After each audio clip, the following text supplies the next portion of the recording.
नमस्कार, मैं डॉक्टर सुमन सिंह, सह आचार्य लोक प्रशासन, राजकीय स्नातकोत्तर महाविद्यालय सरदार शहर। आज मैं आपके सामने लोक प्रशासन से क्या अभिप्राय है उसे बताना चाहूंगी। लोक प्रशासन दो शब्दों से मिलकर के बना है, लोक और प्रशासन। लोक वह है जो निजी नहीं है, लोक वो है जो सार्वजनिक है। तो लोक का तो आपने मतलब समझ लिया कि लोक क्या है।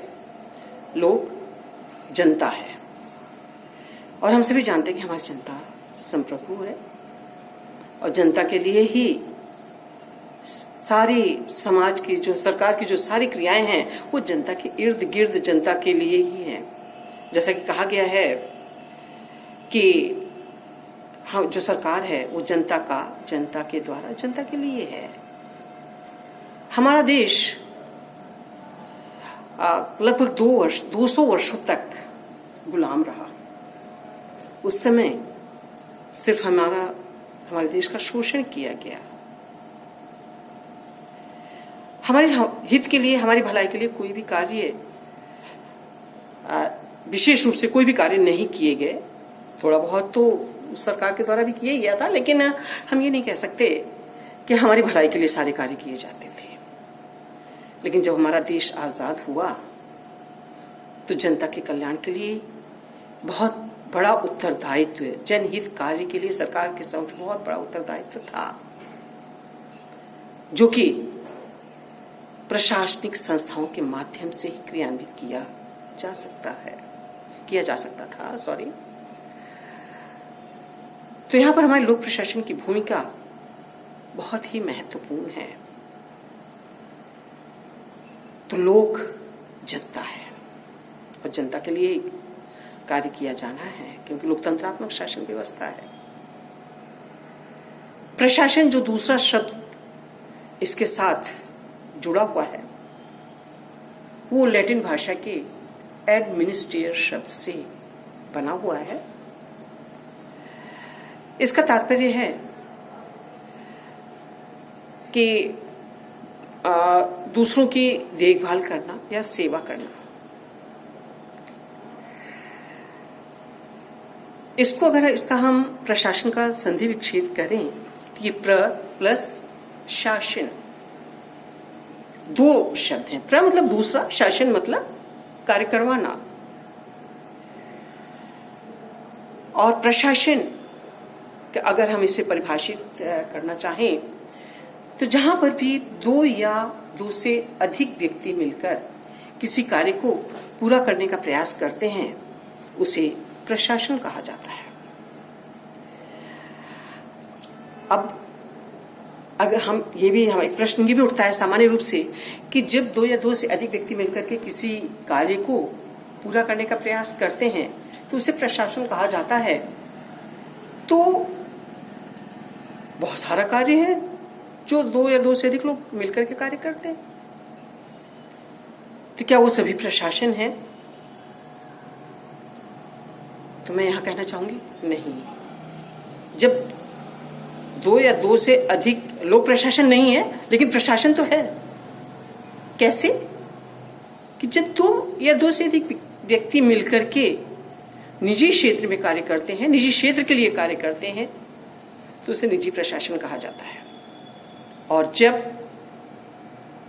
सरकार के द्वारा कोई कार्य करवाया जाता है, सरकार के द्वारा अपने उत्तरदायित्वों के निर्वहन के लिए अपनी संस्थाओं के द्वारा जब कोई कार्य करवाया जाता है तो उसे लोक प्रशासन कहा जाता है।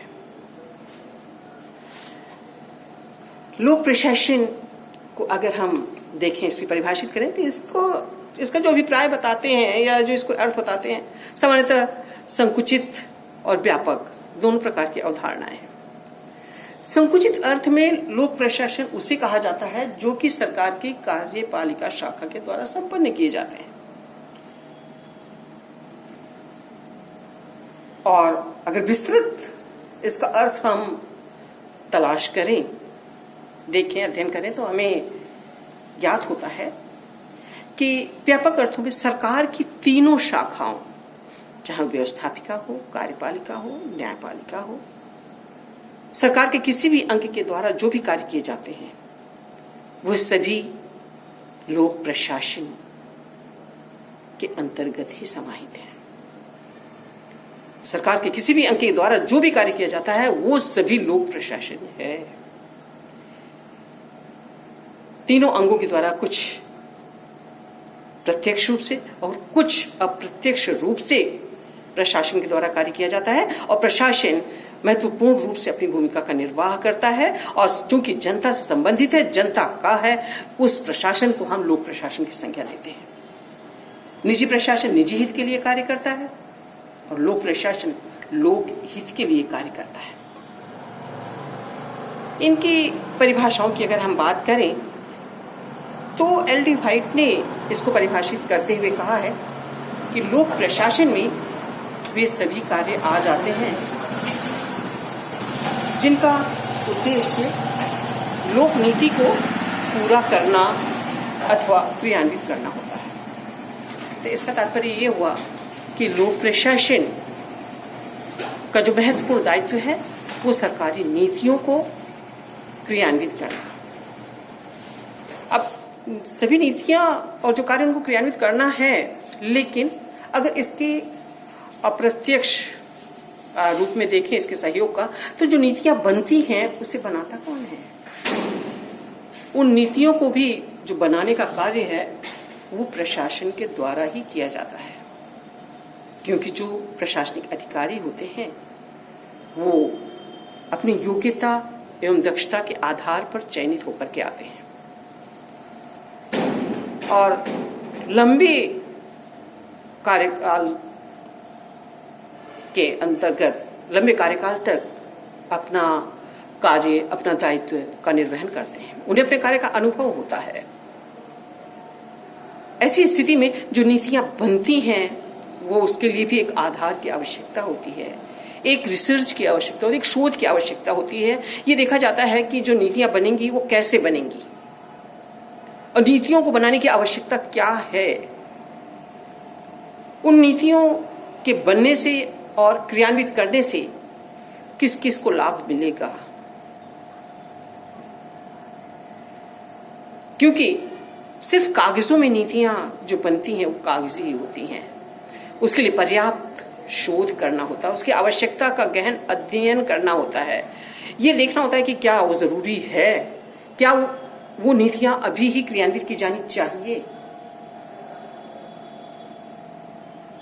उन नीतियों को क्रियान्वित करने का समय अभी ही है या कुछ समय बाद है? क्या उसकी आवश्यकता हमें तुरंत है उस नीति का निर्माण करना, या बाद में है, कुछ समय बाद है?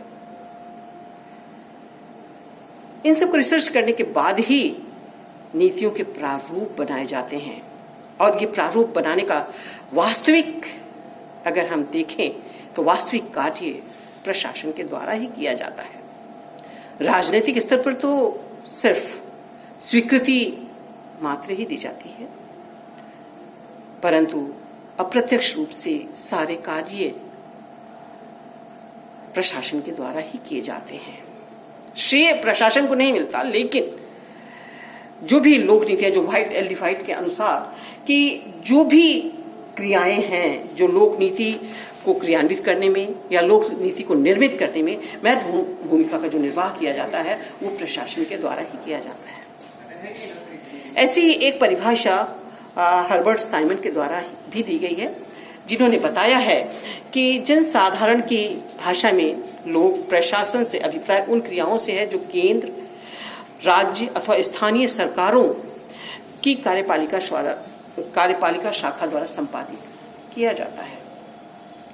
तो साइमन ने जो परिभाषा दी है, जो कि प्रशासनिक विद्वान हैं, उनका ये मानना है कि चाहे वो केंद्र स्तर हो, राज्य स्तर हो, स्थानीय स्तर हो, सभी की प्रशासनिक सभी स्तर की जो कार्यपालिका शाखाएं हैं उनके द्वारा जो क्रियान्वयन किया जा रहा है वो सभी प्रशासन है।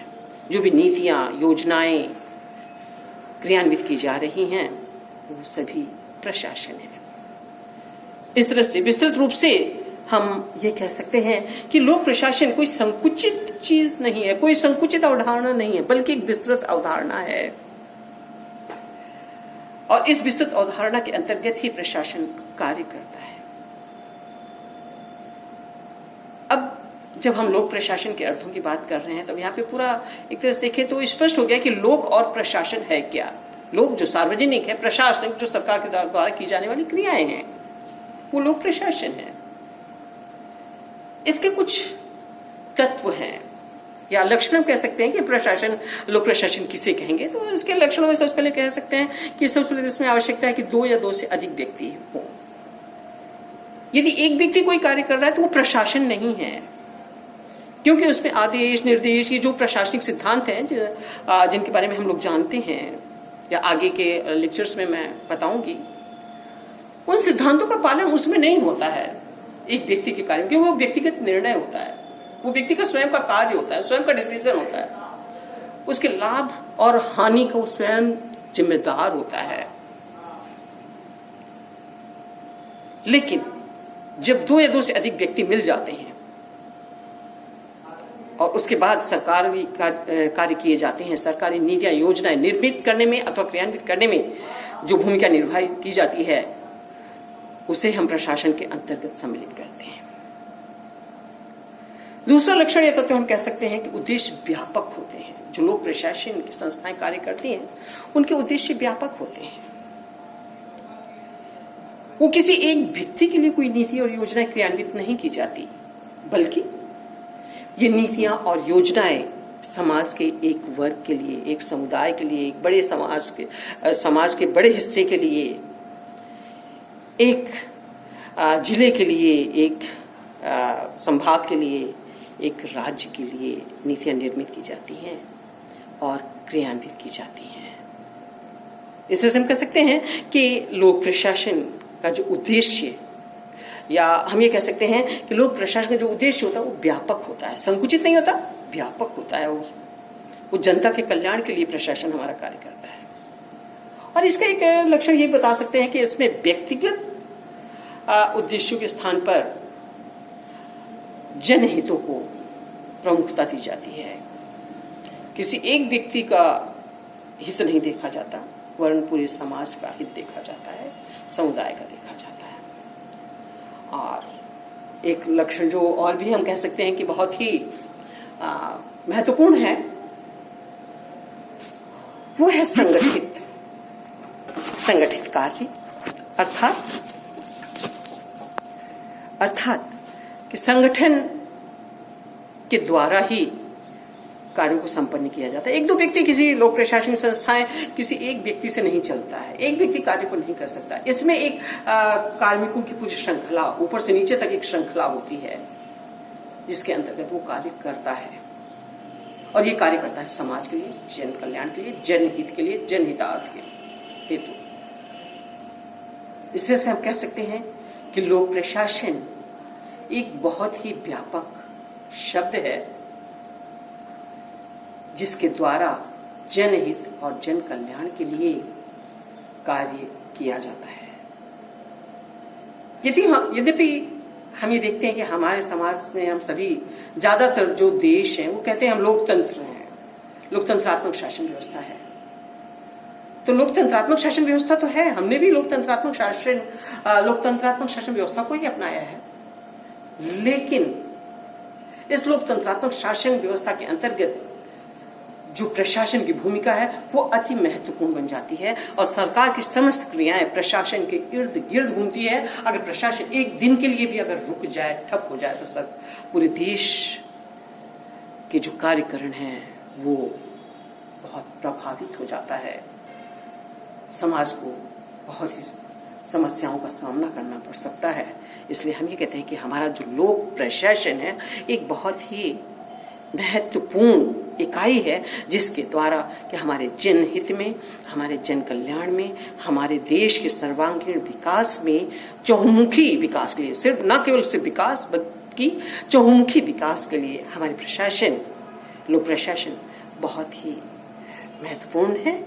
धन्यवाद।